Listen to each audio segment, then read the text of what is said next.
ഇപ്പോൾ റീസെൻ്റ്ലി തന്നെ ഞാൻ രേണു സുധീനെ സപ്പോർട്ട് ചെയ്ത ഒരു വീഡിയോ, ബിക്കോസ് ഒരു സ്ത്രീ എന്ന പരിഗണനയാണ്, അവർ സെലിബ്രിറ്റി എന്നോ അവരൊരു ആർട്ടിസ്റ്റ് എന്നോ മാറ്റി വെച്ചുകൊണ്ട് ഒരു സപ്പോർട്ടാണ് അവർക്ക് കൊടുത്തത്. ഒരു സ്ത്രീ എന്ന പരിഗണന, ഞാനും ഒരു ട്രാൻസ്ജെൻഡർ വുമണാണ്, ഒരു ബയോളജിക്കൽ വുമൻസിൻ്റെ നീഡ്സ് എങ്ങും ഞങ്ങൾ ആരും മനസ്സിലാക്കുന്നില്ല.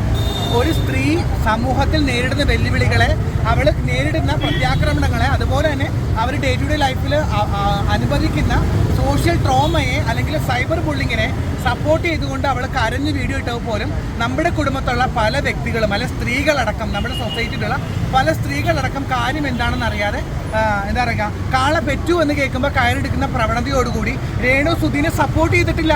ഒരു ട്രാൻസ്ജെൻഡർ വുമൺ ആയിട്ടുള്ള എനിക്ക് സപ്പോർട്ട് ചെയ്യാനുള്ള ക്വാളിറ്റി, ബേസിക് മാനേഴ്സ്, ഒരു സ്ത്രീനെ മനസ്സിലാക്കാനുള്ള കഴിവ് എനിക്കുണ്ടായി. അത് തെറ്റാണോ സമൂഹമേ?